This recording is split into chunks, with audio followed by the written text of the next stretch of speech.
I will now call to order the regular meetings of the Library Board of Trustees, Southern California Logistics Rail Authority, Southern California Logistics Airport Authority, Victorville Redevelopment Agency, Victorville Water District, and City Council of the City of Victorville.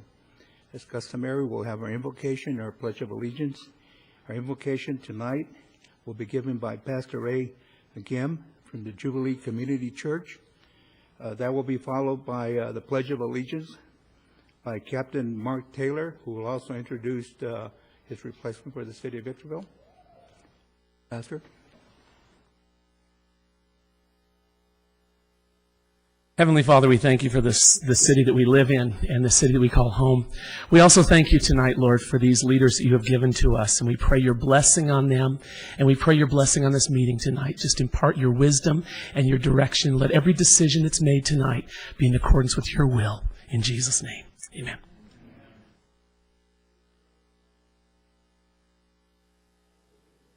Flag of the United States of America, and to the republic for which it stands, one nation, under God, indivisible, with liberty.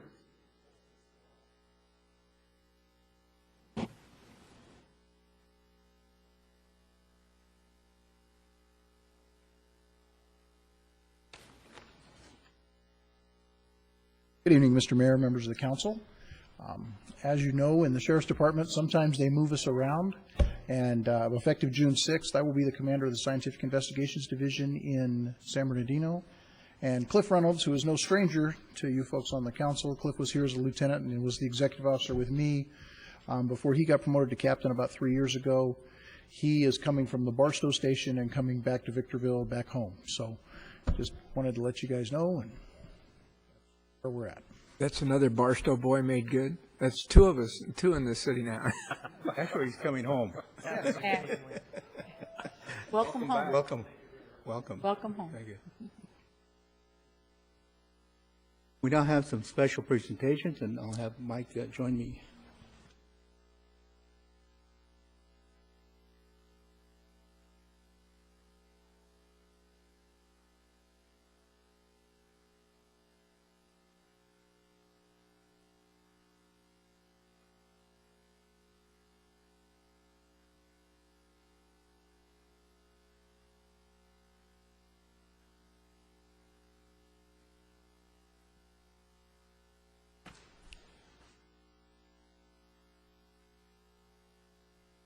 We have another 3 recipients that we're going to recognize tonight.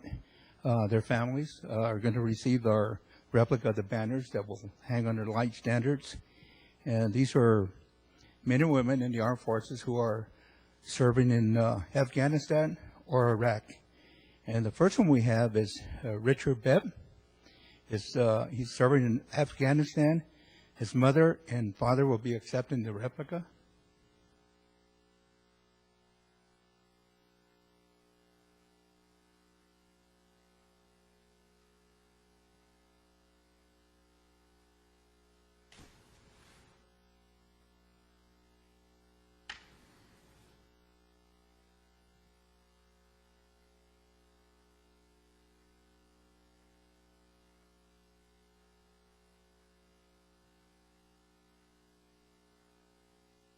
We're just really proud of Rick. He's going on 30 years in the service.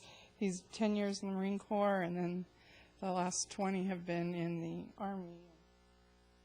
All 4 of the kids are really proud of their dad. Or we were proud.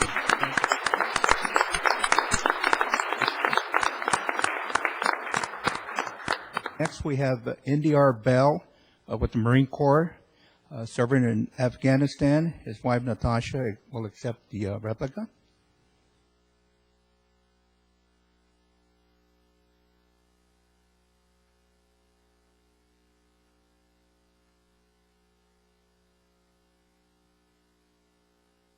I just want to say that my husband has been in the Marine Corps for 2 years.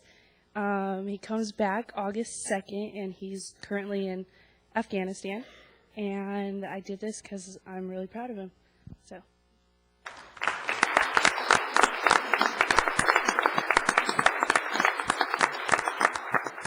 Next, we have Jamie L. Velasquez with the Air Force, serving in Afghanistan. Mother Stella and father accepting the replica.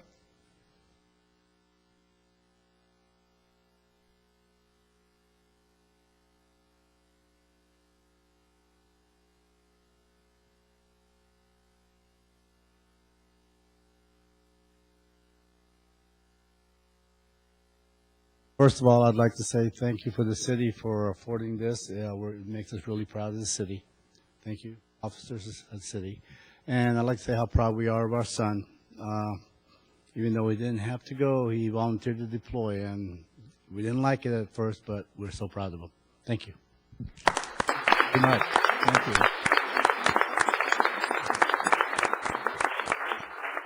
And again, once again, you know, we have to acknowledge the fact that we're very proud of the men and women who still volunteer to go into the armed forces and serve our country. So thank you very much for their service.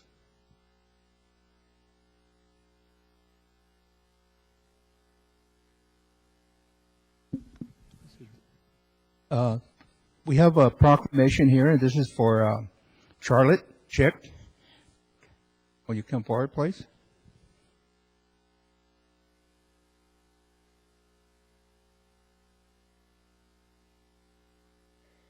This proclamation is in recognition for her many years of service to the Route 6 Museum. She's been there for a very, very long time, and we appreciate all the work you've done on behalf of you and Betty have been the stalwarts of this. If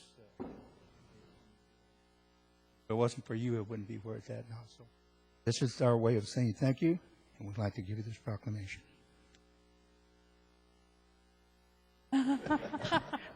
I'm not sure that in all of my 78 years I've ever been speechless, but I almost am right now. I kept asking Paul and Elle and Betty, what am I doing here? Why did I have to come here? And they said, well, we think maybe a proclamation for the museum. I want to say thanks to the city for the support that they have given us. And we just love our mayor's trophy at our car show, and we know you're going to pony up, aren't you, sir? They kept asking me, am I going to get the money from the mayor? And I said, of course, I always do. Anyway, thank you very, very much. This is a big shock, and I'm very proud. Thank you, Mike.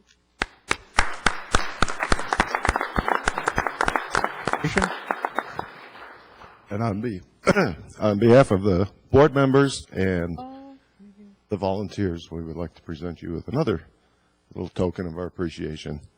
You've done so much for us. And I know your feet aren't that big, but your shoes are hard to fill.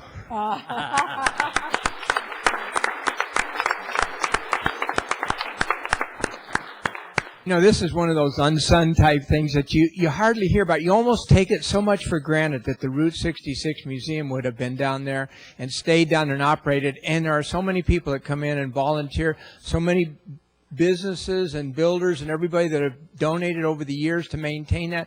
Truly, our identity, the roots of our identity into the Route 66 Museum, and without it there, people would have been flying by and never known where Victorville was. This is such an incredible benefit to the city, and Chick, I love you. I know you do.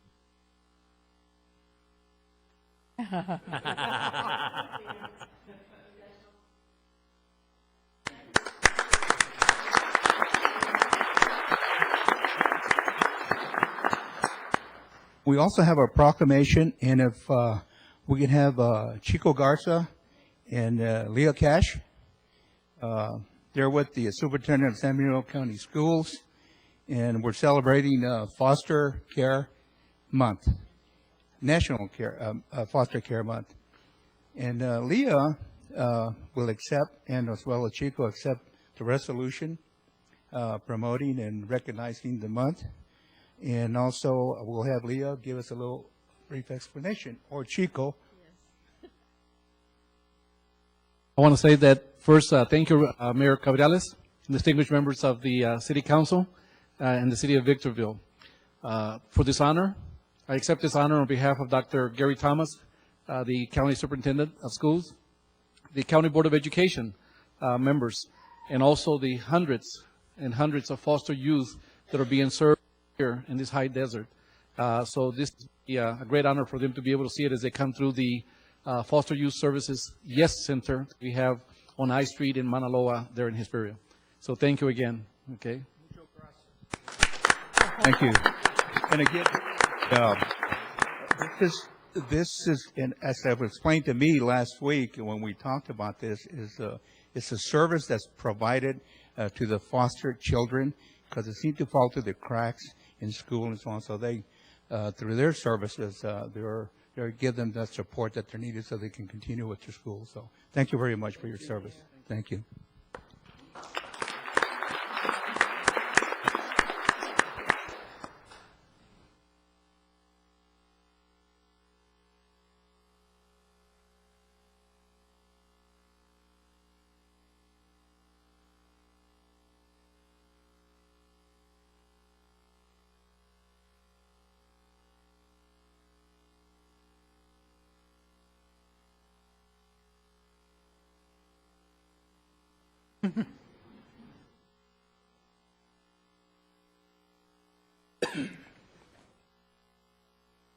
But all the fun's going to start now.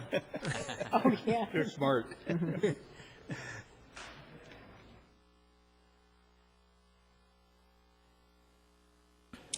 We'll now go into our agendas, and the first item for all the agendas is the public comment. And I do have, let's see, Sam Maskey, item number 1.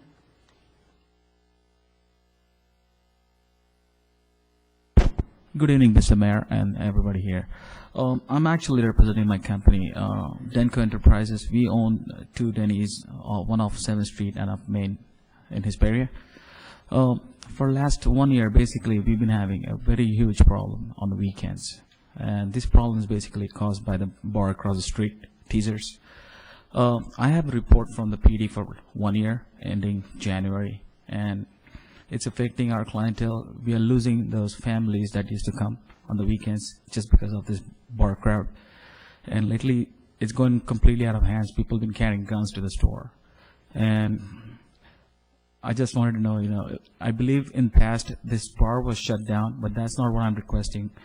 If there's anything else we can, do to enforce something, because it's basically, it looks like it's showing up a bad image to the city as well. We've been getting a lot of complaints from Denny's corporate as we are the franchises, pointing the same issue over and over again, and for some reason people feel that it's not safe to go to that business on the weekends with family and kids. So I was just requesting if anything could be done regarding the matter. Have the appropriate department Okay. call you and get together. Definitely. Thank you so much. Dorothy Miller.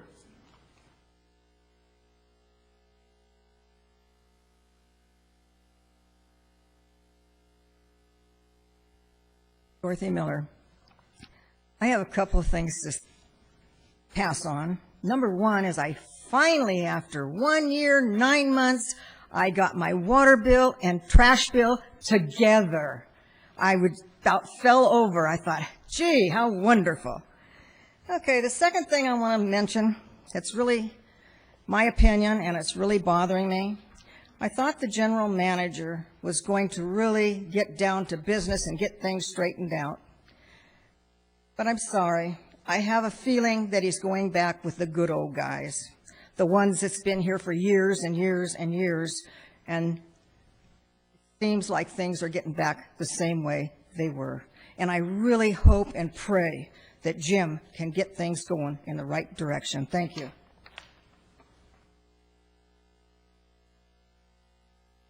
That's all I have. All the cards I have for item number 1.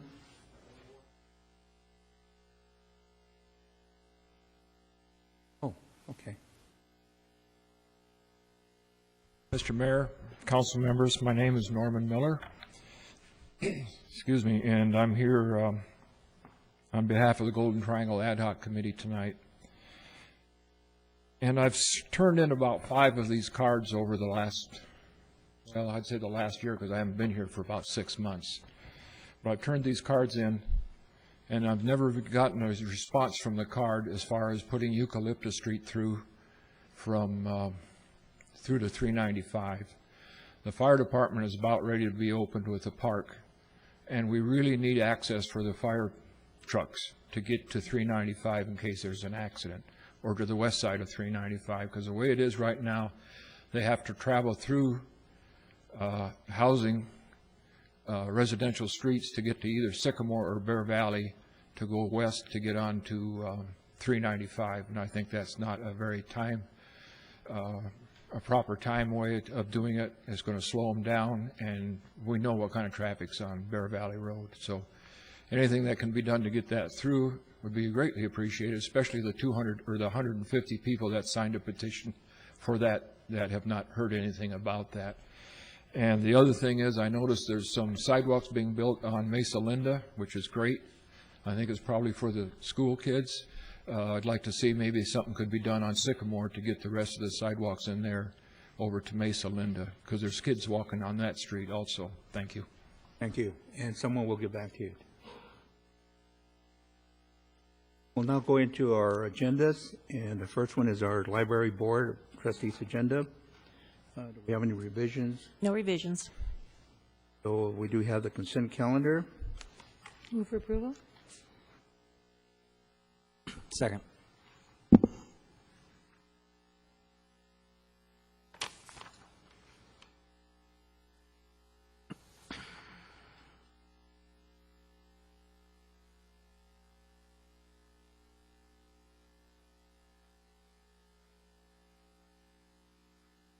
That will be followed by the Rail Authority and also the SCLA, California Logistics Airport Authority, and those, the chair is Mr. Caldwell. Thank you, Mayor Cabrialis. Item 3 is the consent calendar with 2 items, A and B. It'd be adopted with 1 motion. Move for approval? A second. Vote. Somebody to thank you, Ms. Almond? Wait. What's going on? Okay, I moved it. You seconded it? I said We're first, good. but that's okay. It doesn't matter. That completes the Rail Authority agenda. The Airport Authority agenda, item 3, consent calendar with 2 items. Motion would be in order. For approval. Second. Vote. Item 4 is a request to authorize a contract to Vance Corporation for the SCLA engine run-up Phase 2. Total amount $84,919. Move approval. Order. Second.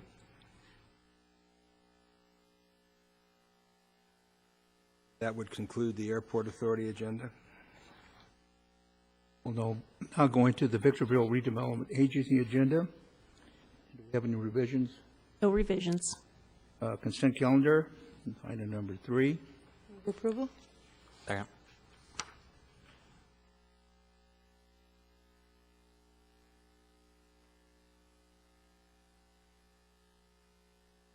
For call bill, may I get a vote from you?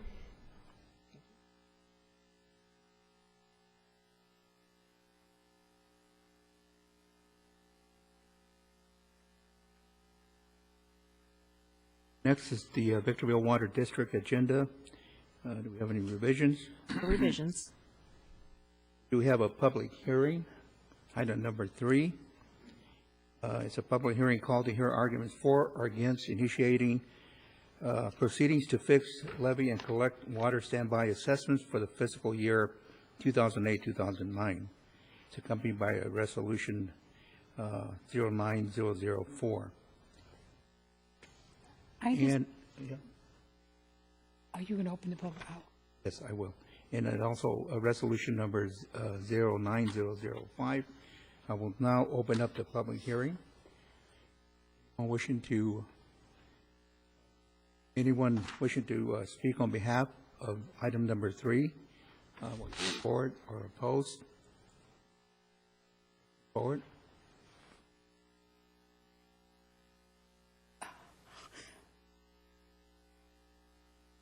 Dorothy Miller. I'm still opposed to paying the $15 per acre, and Victor Valley Water being absolutely different than what Baldy Mesa is. The two of them should be together. As long as the city's running the whole situation, everything should be put together. It should not be, this one does this, that one does that, somebody else does something else. This is not right. It is not right. So you people really need to sit down and figure the thing out and get it so everybody does the same thing, because it's not good. Thank you. Anybody else? Miller, and I think you got cards from us, didn't you? To speak? Yes, yes, there is a card. Yes.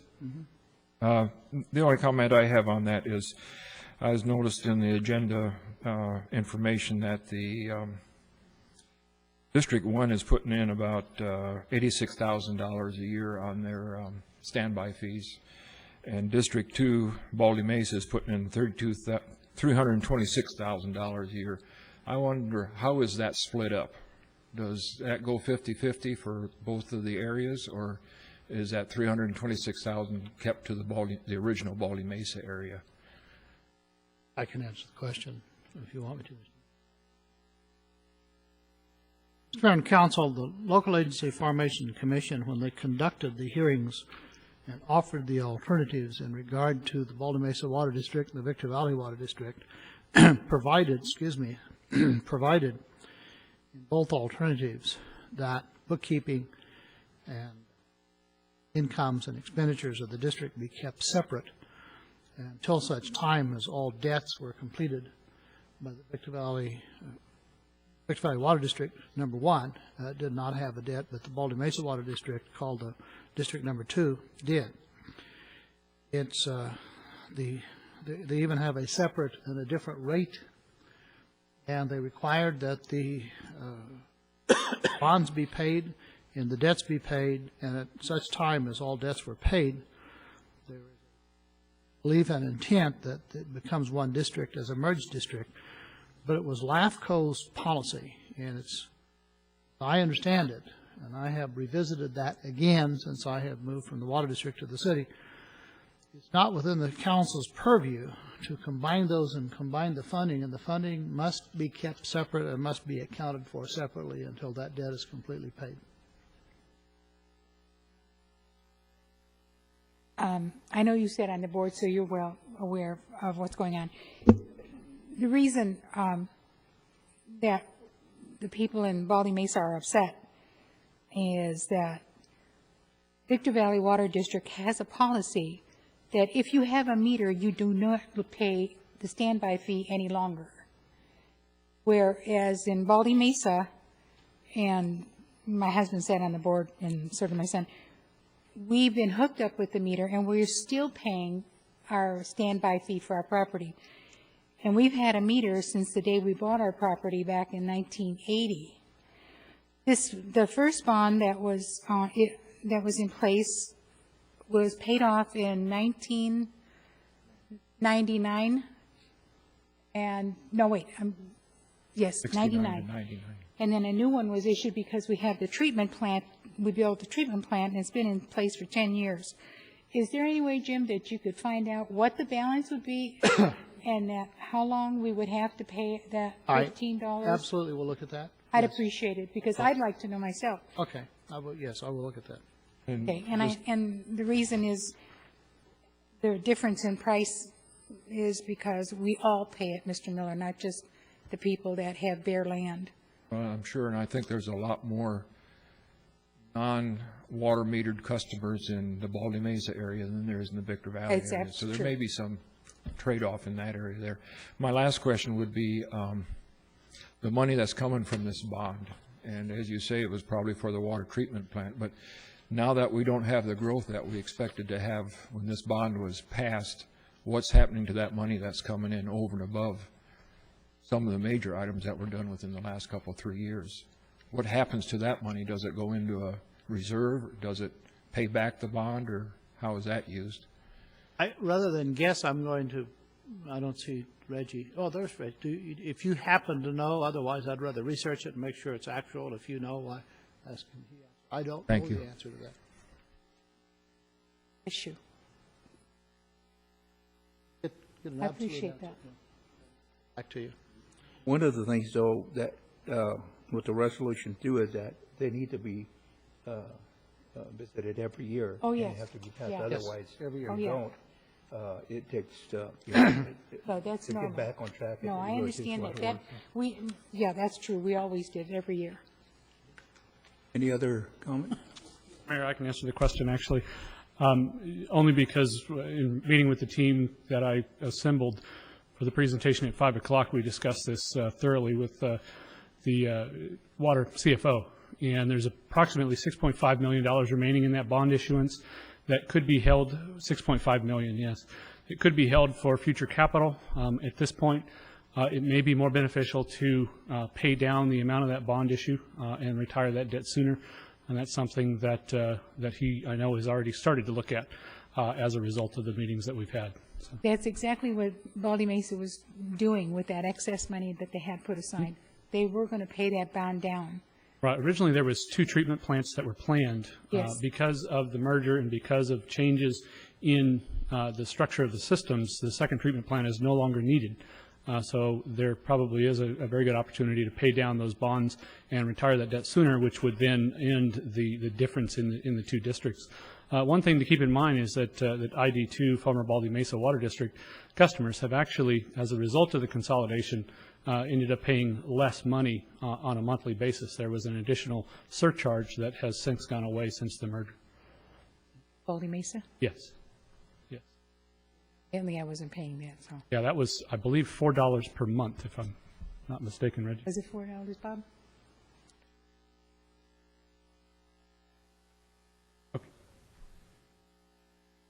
There was another fee, though, that actually went away as a result. But I'm sure Steve will get a full report together very We quickly. will make a full report. Absolutely. Cover all those bases. Good questions. Just I appreciate that. Thank you.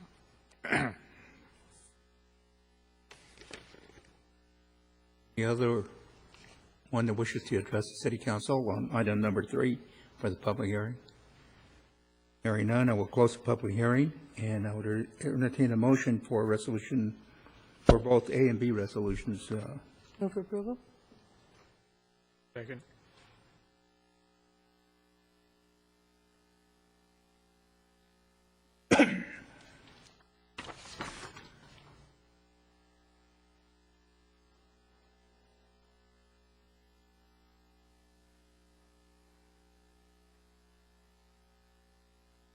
Now going to the consent calendar, item number 4. For approval? Second.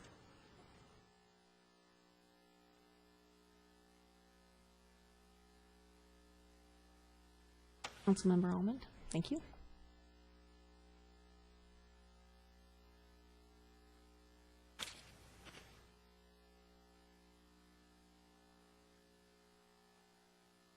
Item number 5 is a request to approve amendment number 1 to the general services provider agreement with Concord Communications Group Incorporated for additional installations of PMI water meters in the amount of $68,840 and extend the term to June 30th, 2009. For approval? Second.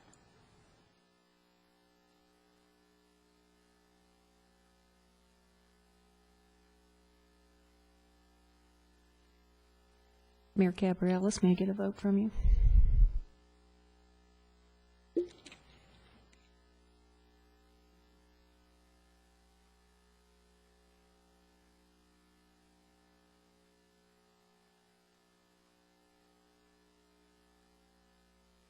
Item number 6 is a request to adopt resolution number VWD 09006, resolution of the Board of Directors of the Victorville Water District approving a promissory note in favor of Victorville Water District Water Enterprise Fund.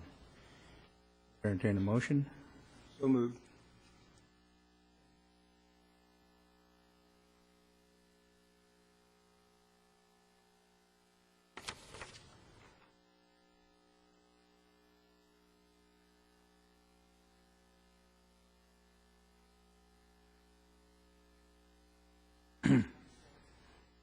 I also had a card on number 6.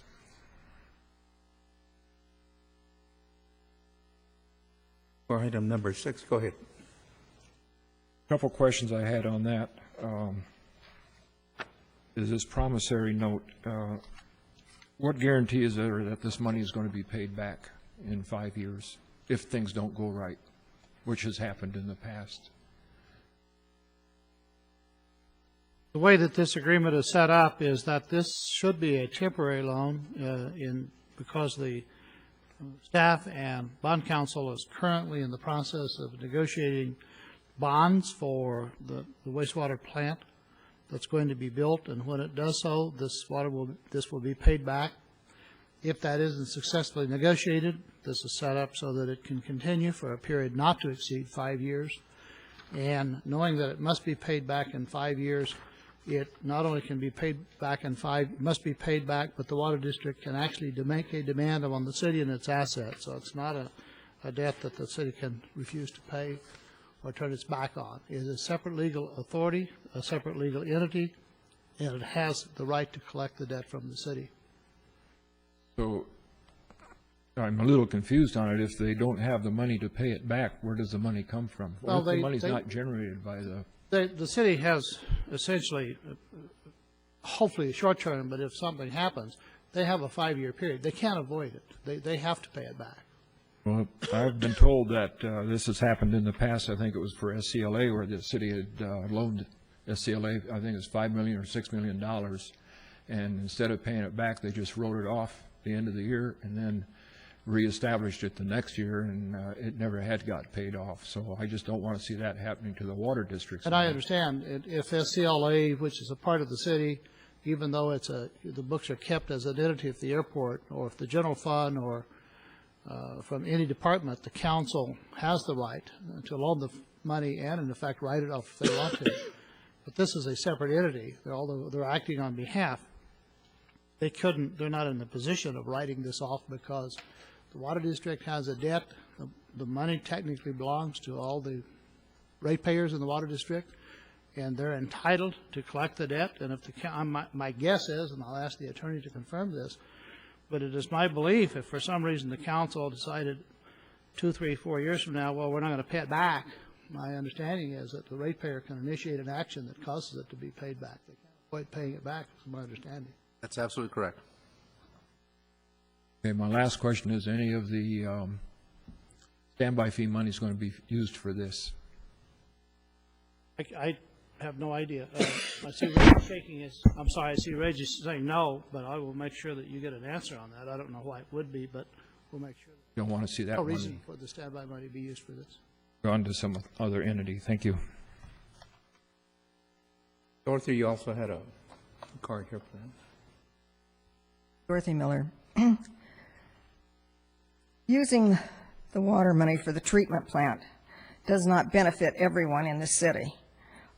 Actually, they're not all in the city. Some of it is in the county. Baldy Mesa, a lot of area is county, not city. The city has not taken that area over. They've taken some of us over, but not all of them. Money will be paid back. I've heard that story before. Things don't get done, and that's something that bothers me. Just like the water bill, it took forever to get that done. How long is it going to take to get this money back? We shouldn't be paying it in the first place. Baldy Mesa, and I believe, now this is my opinion, and I believe they bought property for the treatment plant.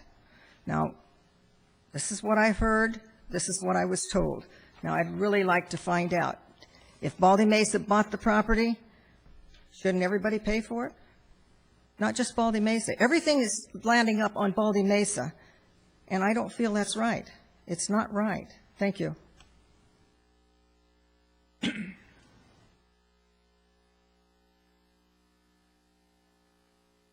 Going to item number 2, which revisions to the agenda. I understand there's a couple. There is a need to add a closed session for the City Council pursuant to Government Code 54954.2B2. It would be to discuss pending or threatened litigation on closed session under Government Code 54956.9B2. As a result of meetings held with the City Manager on Friday after the posting of the agenda, we are in receipt of information that may lead the city into potential litigation, and we'd like to discuss it with you. And add it and make the finding that there's an immediate need to take action on the item, and the item arose after the posting of the agenda.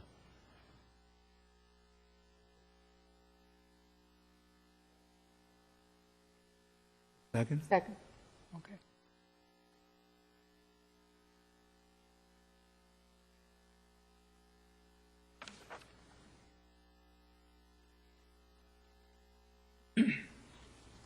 Mayor Cabriolas, may I get a vote from you on that item?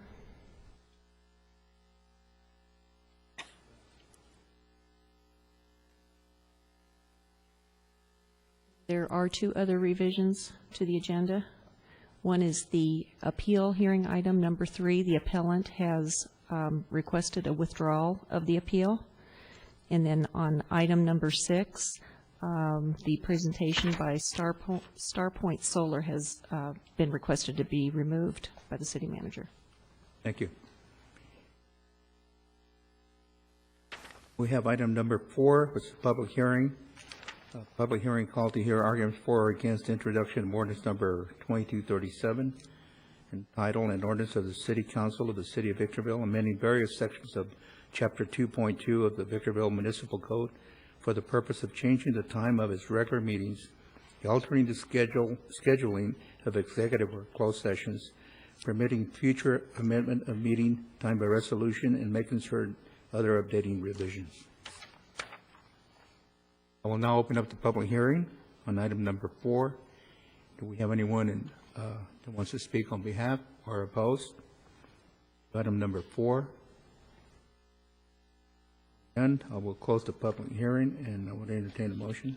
So moved. Mayor Cabriolas, I do need to read the title of the ordinance. An ordinance of the City Council of the City of Victorville amending various sections of Chapter 2.20 of the Victorville Municipal Code for the purpose of changing the time of its regular meetings, altering the scheduling of executive closed sessions, permitting future amendment of meeting time by resolution, and making certain other updating revisions. Move for approval. That's with waiving for the reading? Or motion to approve with the waiver? I just want it to pass so bad, we'll wait for the read. I'll second.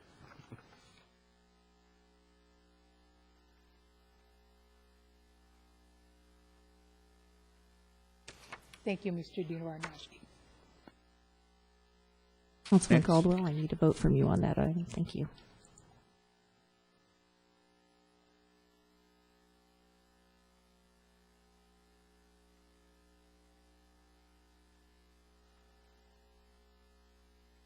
Next, we have item number 5, which is the consent calendar.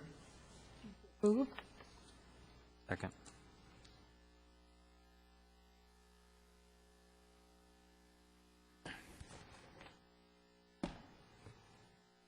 Councilmember Almond, I need a vote from you on that item.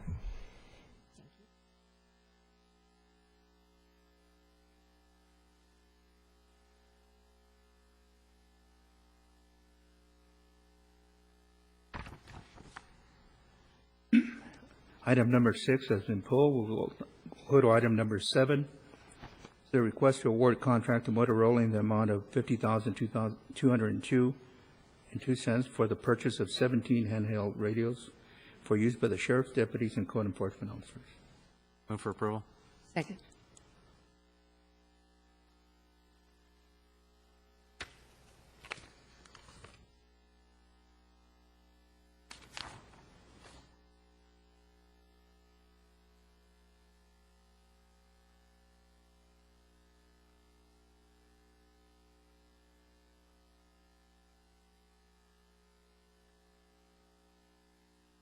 Item number 8 is a request to authorize staff to proceed with the demolition of Village Recreation Center and pool.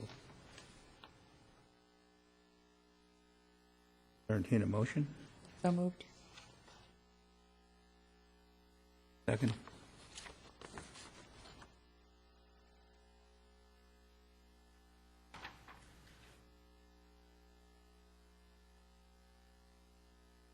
Councilman Caldwell, I need a vote from you.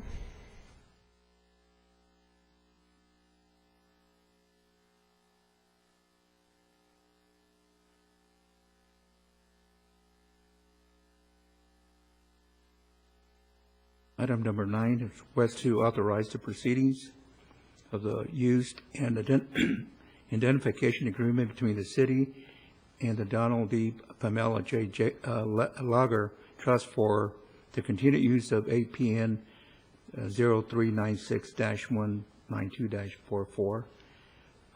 It's a swap transaction. Second.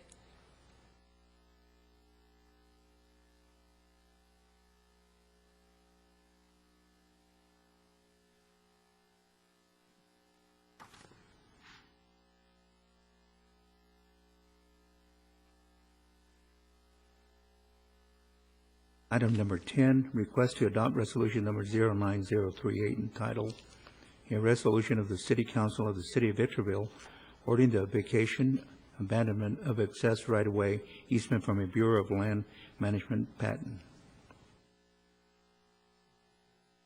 Second.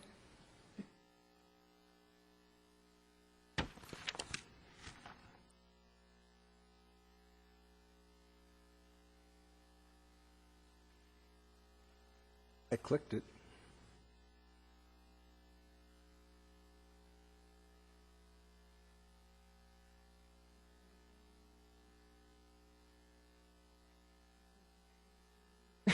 Pardon? I couldn't get it to go either.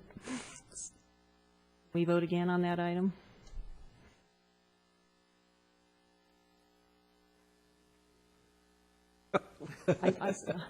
I saw it click and go away, and then I tried to click it for you, Thank and you.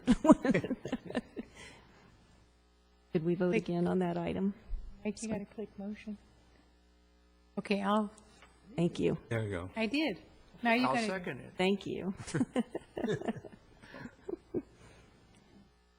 There we go.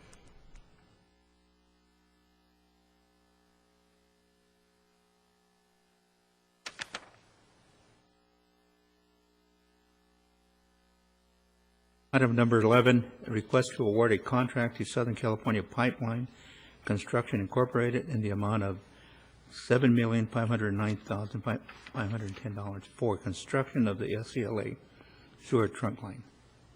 For approval? Second?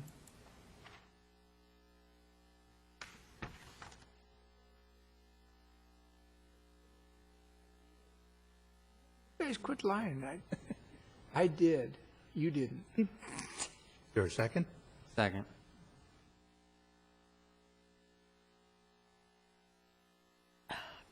I know we have to press forward with the pipeline, but the only thing is I asked Reggie today, and it's not a region company, and apparently it's a little bitter, but I sure wish there could have been some local companies here. Number 12 is request to adopt resolution number 09041, titled, a resolution finding a severe fiscal hardship will exist if additional local property tax funds are seized and additional unfunded mandates are adopted by the state of California. A presentation on this, or we know we don't want the state to take our money. No. Anything in a motion? I'll make. Move. Second.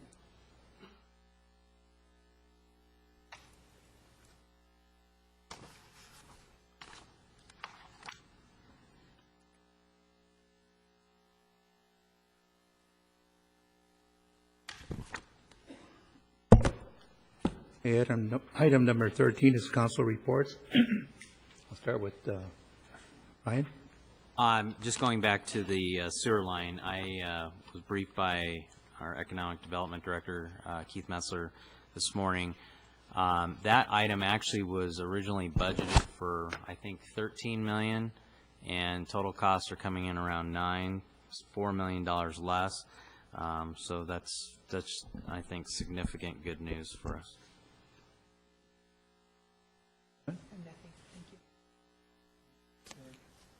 Yes, I voted no on the add-on to the agenda. I want to make a point. It took many years to get the staff to understand that they don't just add things to the agenda at will. Went through an effort to accommodate staff by moving the closed session till 5 o'clock, And I don't want to see us get back into the habit of just because it's expedient for somebody that we add stuff on.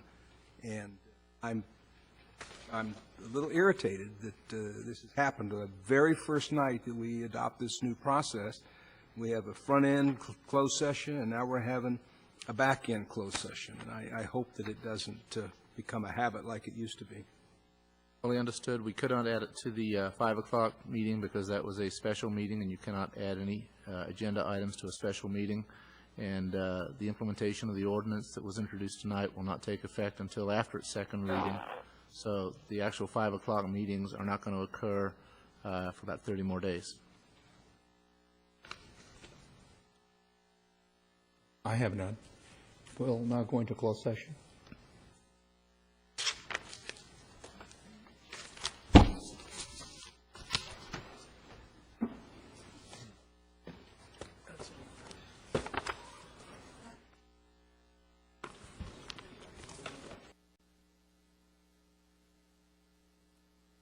The closed session adjourned at 8:50 p.m., and there was no reportable action out of closed session.